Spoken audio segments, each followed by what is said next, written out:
Dipersembahkan oleh Halo pemirsa, jumpa lagi bersama saya Ahmad Murodi dalam 30 Minutes with Satgas COVID-19.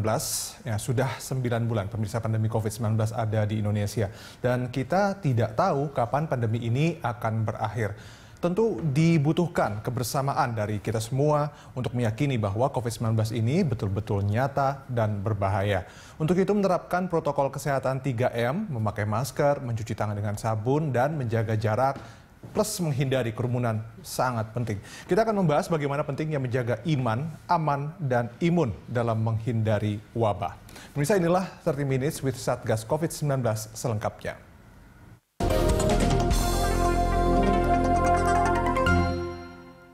dipersembahkan oleh Iya, kami sudah bersama dengan dua narasumber saya, Heri Trianto, Ketua Bidang Komunikasi Publik Satgas Penanganan COVID-19 dan Pemuka Agama Ustaz Pangeran Arsyad Ihsanul Haq. Selamat sore, Bapak-Bapak. Selamat sore. Selamat sore. Ya, Assalamualaikum Ustaz Pangeran. Waalaikumsalam, Mas Heri. Iya, ini gimana kabar Bapak berdua nih? Alhamdulillah. Gimana kabarnya? Iya. Baik, alhamdulillah. Baik ya, oke. Ini tema kita hari ini sebetulnya cukup menarik ya. Kata-katanya itu enak sekali untuk didengarkan karena memang mirip ya, agak berima. Iman, aman, dan imun. Kita tahu mungkin dari Mas Heri dulu, tim komunikasi publik di Satgas itu terus memikirkan apa saja pesan-pesan yang bisa diluncurkan begitu ya kepada masyarakat agar meningkatkan kesadaran terhadap bahaya COVID-19. Nah, mungkin bisa dijelaskan secara konsepnya ini, iman, aman, dan imun ini seperti apa? Ya, terima kasih Mas Dodi. Memang kita memang mencari pesan tunggal yang sederhana dan bisa mudah dipahami publik agar untuk bersama-sama kita melawan penularan COVID-19 ini. Jadi ide iman, aman, dan imun itu sesuai maknanya orang pasti sudah tahu ya. Iman bagaimana kita berserah diri, meningkatkan ketakwaan kepada Allah Subhanahu wa Ta'ala, dan bagaimana kita terus menjalankan ibadah. Kemudian aman, saya kira ini adalah seruan untuk kita menjalankan protokol kesehatan yang terdiri dari 3M yang merupakan kampanye bersama kita, yaitu memakai masker, menjaga jarak, hindari kerumunan, dan menggunakan mencuci tangan dengan sabun dan air yang mengalir. Nah, bagaimana kemudian dengan imun? Saya rasa imun ini adalah menyangkut imunitas, menyangkut daya tahan yang bisa kita dapatkan jika kita makan makanan yang bergizi dan seimbang, kemudian berolahraga secara teratur, dan tentu saja istirahat yang cukup. Jadi 3 konsep ini dijadikan satu dan kita jadikan sebuah 3 wajib kira-kira gitu ya. 3 wajib untuk wajib beriman, kemudian wajib aman, kemudian wajib untuk menjaga imunitas. Karena kita tahu karakter dari virus COVID-19 ini 85% penderitanya tanpa gejala. Kemudian yang kedua penularannya juga melalui manusia, sehingga kita harus benar-benar jaga. Dengan kondisi imunitas yang cukup, maka insya Allah kita bisa terhindar. Kemudian dengan protokol kesehatan 3M tadi tentu saja ini akan makin menguatkan kita. Dan setelah segala upaya yang kita lakukan, maka kita kembalikan semua kepada Allah Subhanahu wa Ta'ala dengan mempertebal keimanan kita. Nah, konsep iman ini cocok banget untuk kita tanyakan pada Ustadz Pangeran. Ustadz Pangeran, ini kan kita tahu bahwa sebetulnya pemuka agama juga bisa mengambil peran ya dalam membantu pemerintah, membantu Satgas dalam menyadarkan masyarakat bahwa COVID-19 ini nyata dan kemudian berbahaya. Menurut Anda sendiri, apa sih peran yang bisa diambil oleh para pemuka agama dalam ikut menyampaikan pesan-pesan seperti itu? Ya, bismillahirrahmanirrahim. Benar banget. Jadi memang kita dalam Islam, alhamdulillah, itu ajaran Islam itu menyeluruh dalam seluruh sendi kehidupan. Nah, hal seperti virus corona ini kan bukan terjadi pertama kali dalam sejarah perjalanan umat Islam. Sudah pernah didahului dengan wabah taun yang pernah menimpa negeri Syam. Nah, dari sejak awal timbul virus corona ini, para ulama itu telah bareng dengan para umaro dan juga para pakar dalam hal ini, yaitu para tenaga medis, itu untuk mengambil langkah antisipasi dan bagaimana mencegah agar virus ini tidak merugikan secara mendalam kepada umat Islam. Pastinya peran-peran ulama itu sangat dibutuhkan untuk memberikan pencerahan kepada umat Islam terkait dengan wabah corona, karena seperti kita lihat ketika pandemi seperti ini, banyak sekali ritual-ritual ibadah kita yang membutuhkan itu penyesuaian, dan banyak sekali bagi umat Islam itu adalah hal yang baru.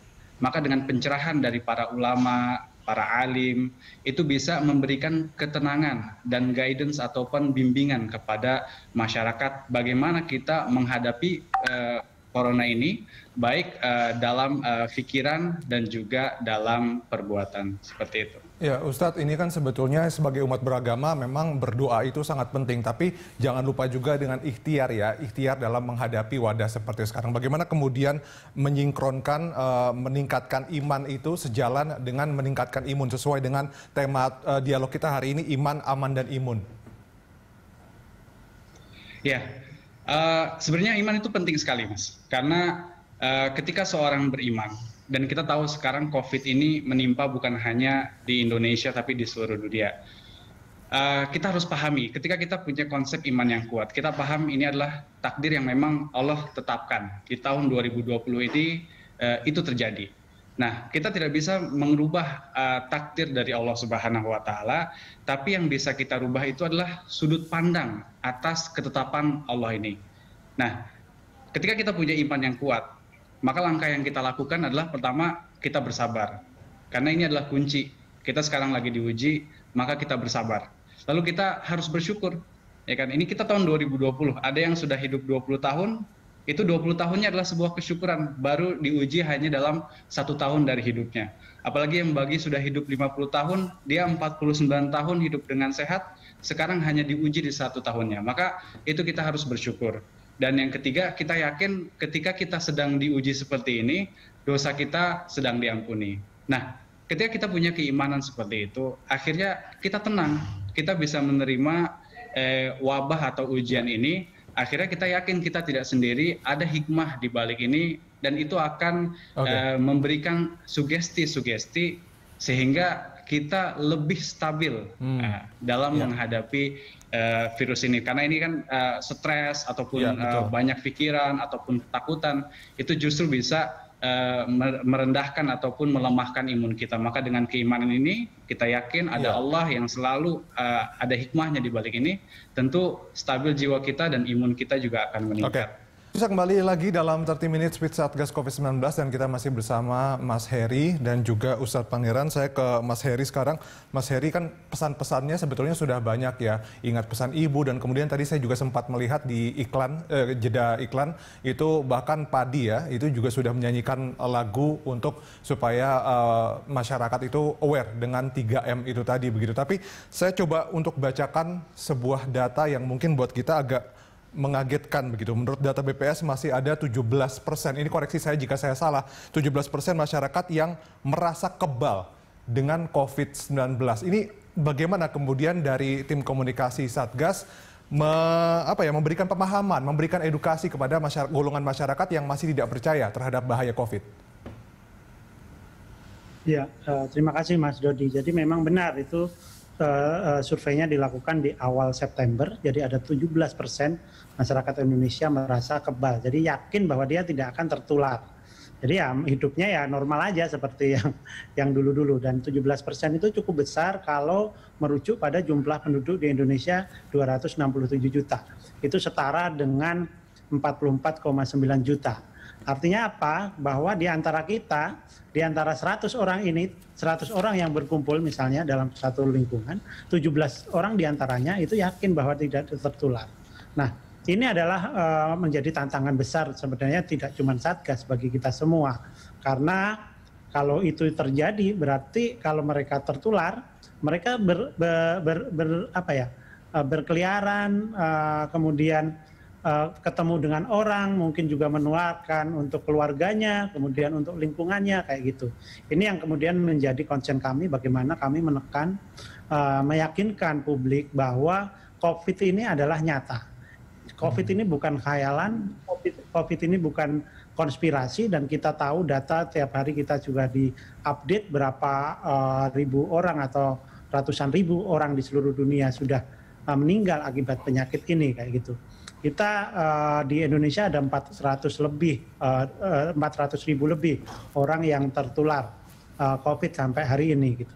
Sementara di Amerika Serikat kita melihat angka yang jauh lebih besar, 10 juta. Jadi ini memang perlu yang menjadi kita agenda publik semuanya.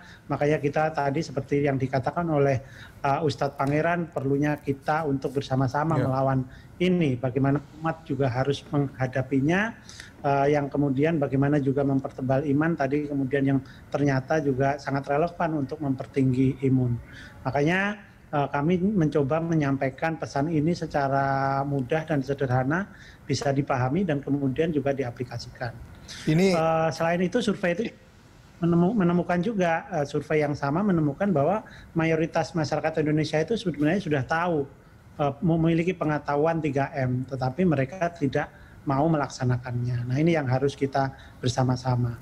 Bersama-sama artinya ya bersama masyarakat, bersama tokoh agama kita tanggulangi. Iya, ini bahkan saya baru saja ini secara real time, saya baru saja mendapatkan informasi di handphone saya soal update terbaru COVID-19, dan hari ini penambahan kasusnya 5.444.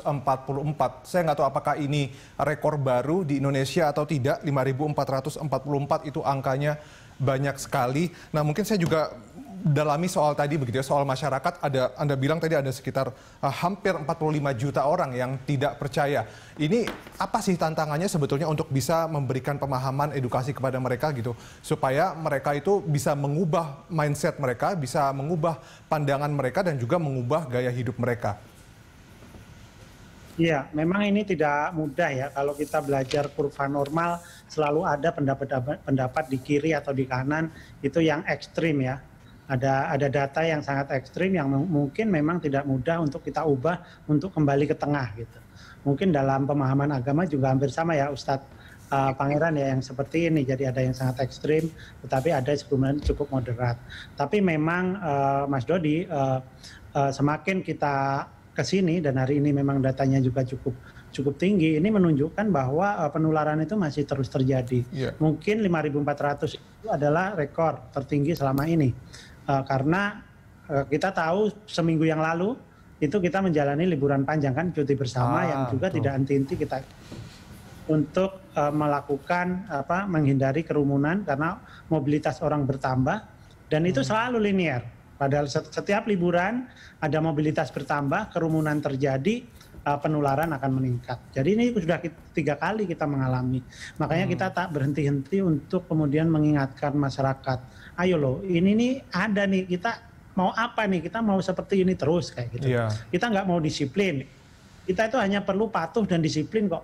Patuh dan disiplin itu nggak ada apa-apanya itu pengorbanan yang kita lakukan dengan pengorbanan yang dilakukan oleh tenaga kesehatan yang mereka berjibaku siap malam menangani pasien COVID-19 ini.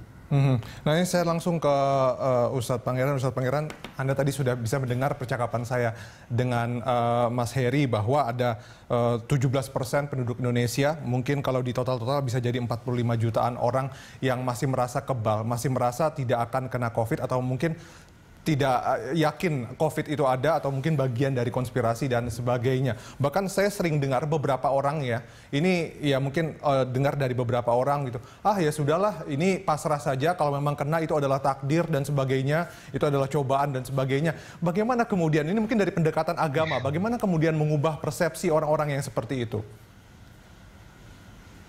Ya, betul Mas Dodi, memang ada yang kita salah memahami hal itu. Makanya tentu dalam beragama itu kita harus merujuk kepada ulama kita. Karena berapa sih waktu yang kita gunakan sehari untuk bisa mengkaji? Sedangkan para ulama kita dari sejak kecil sudah hafal Quran dan sudah hafal ribuan hadis, dan mereka lah yang mengerti lebih tentang agama ini. Nah, banyak dari kita itu salah kaprah memahami apa yang dimaksudkan dengan tawakal. Biar Allah saja seperti apa, ya saya terima apa keputusan Allah. Padahal kalau kita tanya misalnya dia sedang lapar, dia nggak mungkin dia bilang, nanti kalau saya diam insya Allah Allah akan berikan saya kekenyangan. Pasti dia harus manggil, kalau ada tukang bubur depan dia berhentikan, dia beli, makan baru kenyang. Nah, tawakal itu ini adalah perbuatan hati. Jadi sebagaimana kita tahu dari Imam Ahmad ibn Hanbal, tawakal itu perbuatan hati. Jadi hatinya yang tawakal, siap atas segala ketetapan Allah. Nah, dalam Al-Quran juga surat Al-Imran, faiza azamta fatawakkal 'ala Allah. Nah, jadi perkara tawakal itu adalah perkara hati, pikiran. Siap terima apapun keputusan Allah. Tapi kitanya melakukan perbuatan, melakukan pemikiran, melakukan upaya. Nah, ini ada contohnya di zaman Rasul. Ketika ada sahabat ingin bertemu dengan Rasul, dia datang menaiki unta, lalu untanya dilepas saja dan dia menghadap ke Rasul. Rasul bilang, kenapa tidak diikat? Kata dia, insya Allah Allah yang akan menjaganya. Bukan, tapi kau ikat dulu, habis itu baru bertawakal kepada Allah. Nah, bagi orang-orang yang berpikir bahwasanya nanti Allah mau kasih sakit, Allah mau kasih sehat, itu urusan Allah. Bukan itu konsep tawakal. Tapi hati siap akan hal itu, tapi segala upaya kita lakukan untuk melakukan pencegahan. Kalau seperti itu, berarti sahabat-sahabat mulia para hufaz ketika terjadi wabah taun tidak ada yang meninggal. Kalau Allah pasti menjaga orang-orang soleh. Apalah kita dibandingkan mereka. Berapa nilai kesolehan kita? Maka tawakal itu hati kita tawakal. Tapi upaya kita lakukan dulu dan di akhir Allah yang boleh menentukan apa hasilnya. Nah, kalau memang ada ayat atau hadis atau mungkin ada teladan dari Nabi Muhammad dan juga para sahabat begitu ya, itu mungkin akan lebih mengena ya, karena ada contohnya bagaimana kemudian di masa lalu bisa menghindari yang namanya wabah seperti itu. Kita masih punya satu segmen lagi untuk membahas tentang iman, aman, dan kemudian imun ini. Pemirsa jangan kemana-mana, kami akan kembali setelah yang satu ini. Ya, pemirsa masih bersama saya dalam 30 Minutes with Satgas COVID-19. Kita kembali berbincang dengan Ustadz Pangeran dan juga Mas Heri. Ustadz Pangeran, kebetulan kan hari ini Jumat ya. Tadi saya sholat Jumat di masjid saya dan kalau diperhatikan sudah sangat tertib begitu ya. Meskipun ya safnya berjarak dan semuanya memakai masker. Yang saya patut garis bawahi adalah fakta bahwa tadi yang khotbah itu juga menyelipkan pesan begitu supaya tetap taat protokol kesehatan dan sebagainya. Ini baik sekali sebetulnya. Jadi ya di sela-sela sholat Jumat atau apa begitu ya, ini bisa diselipkan materi-materi seperti ini atau bahkan malah jadi materi utama buat khotbah atau buat ceramah. Nah, mungkin dari Ustadz sendiri bagaimana kemudian mengajak rekan-rekan pemuka agama yang lain untuk sama-sama yuk bantu pemerintah untuk menyampaikan pesan kesadaran terhadap bahaya COVID-19. Ya. Kalau kita lihat, Mas Dodi, kita melihat dari ulama-ulama, bukan hanya di Indonesia saja, tapi di seluruh dunia, justru punya concern yang lebih tinggi terhadap hal ini. Karena kalau kita belajar agama Islam, itu ada namanya maqasid syariah, atau tujuan-tujuan dari syariat itu. Nah, salah satu maqasid syariah atau tujuan syariah itu adalah hifzun nafas, menjaga jiwa. Nah, jadi para ulama itu fokus terhadap menjaga jiwa. Ini udah syariat dalam agama Islam untuk menjaga jiwa. Maka kita lihat ketika wabah corona ini, Majelis MUI langsung mengeluarkan sikap. Di Al-Azhar Mesir langsung mengeluarkan sikap yang intinya untuk bisa menjaga umat Islam dan meningkatkan kewaspadaan terhadap hal ini. Maka pun dihasilkan juga fatwa-fatwa dalam pandemi seperti ini seperti apa. Nah, kita lihat sekarang justru misalnya dari yang dilakukan oleh Dewan Masjid dan juga lembaga ormas Islam itu turut aktif dalam memberikan pencerahan-pencerahan, mengarahkan di masjid selalu mengumumkan sebelum sholat Jumat, dan tak jarang itu masjid-masjid 5 waktu sebelum pelaksanaan sholat, protokol sebelum ke masjid itu dibicarakan, diumumkan. Nah, itu partisipasi yang sangat besar karena kita sadar tujuan dari syariat salah satunya adalah menjaga jiwa, maka ulama sangat perhatian terhadap bagaimana menjaga kita dari wabah corona ini. Mas Heri, ini mungkin terakhir dari Anda, tentu saja para pemuka agama, tokoh-tokoh masyarakat itu punya peran penting juga, karena nggak mungkin ya untuk bisa mengatasi wabah ini hanya pemerintah saja, hanya dari Satgas saja begitu, tapi butuh bantuan dari semua elemen masyarakat juga, termasuk dari para pemuka agama. Bagaimana kemudian Anda menggandeng ini para pemuka agama, para tokoh masyarakat begitu, supaya ikut juga berperan dalam menangani wabah ini, supaya angka 17% tadi ya masyarakat yang apatis terhadap COVID-19 itu bisa turun atau bahkan lenyap sama sekali. Baik Mas Dodi, jadi kami menyadari betul bahwa para tokoh agama ini adalah panutan. Jadi kalau di beberapa masyarakat di Indonesia, bahkan di mayoritas masyarakat Indonesia, namanya ulama itu adalah yang diikuti. Mereka merupakan wakil Tuhan di dunia, sehingga apa yang dikatakan mereka akan ikut. Dan kami benar-benar ingin bersama-sama dengan para ulama ini ataupun tokoh-tokoh agama yang lain itu untuk bersama-sama menjadikan COVID ini sebagai agenda bersama gitu, agenda publik, bagaimana kita bersama-sama. Kami tentu saja tidak bisa sendirian. Pemerintah itu adalah bagian, kami menyebutnya pentahelik.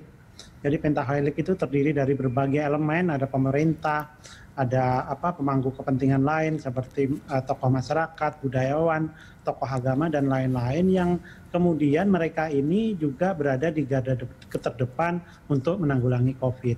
Jadi jangan salah bahwa garda terdepan dari penanggulangan COVID itu adalah bukan para tenaga kesehatan. Mereka adalah benteng terakhir kita, karena berapapun kapasitas rumah sakit kita bisa lihat di Amerika Serikat misalnya, atau di negara-negara Eropa yang fasilitas kesehatannya sangat mumpuni, mereka juga kewalahan kalau penularannya tidak terkendali. Nah, kita beruntung di Indonesia ini para tokoh agama itu begitu didengarkan oleh masyarakat. Jadi mereka juga cepat gitu ya, menyesuaikan diri, mempelajari karakter dari COVID ini, sehingga ketika mereka menyampaikan kepada umat, mereka juga tidak keliru memahami gitu. Jadi tadi benar tuh kalau misalnya di khutbah Jumat hal-hal soal aman dan imun itu juga disisipkan, dan dasar-dasarnya juga sangat kuat ya. Tadi Ustadz Pangeran yang bisa kita pakai. Tentu itu akan sangat membantu kita. Iya, tugasnya memang berat buat Mas Heri dan juga Pak Ustadz Pangeran begitu ya, untuk menyadarkan masyarakat untuk pentingnya 3M, protokol kesehatan tetap dijaga. Tapi ini tentu saja kedua narasumber saya ini punya peran yang sangat penting. Kita harapkan terus sehat ya, untuk bisa di bagiannya masing-masing, Mas Heri di Satgas dan kemudian Pak Ustadz ini juga di jamaahnya dan sebagainya, bisa menyampaikan pesan-pesan seperti tadi, supaya yang 17% tadi loh, itu yang apatis itu bisa berkurang terus atau bahkan hilang sama sekali. Terima kasih atas waktunya Bapak-Bapak. Salam sehat selalu untuk kalian berdua. Salam sehat. Terima kasih. Ya. Oke, baik. Pemirsa, demikianlah 30 Minutes with Satgas COVID-19 hari ini. Dan kami terus mengajak kita semua untuk selalu ingat pesan Ibu 3M. Memakai masker, mencuci tangan dengan sabun, selalu menjaga jarak, dan menghindari kerumunan. Karena gerakan pesan Ibu 3M adalah vaksin ampuh untuk melawan COVID-19 saat ini. Terima kasih atas kebersamaan Anda. Saya Ahmad Murodi. Sampai jumpa.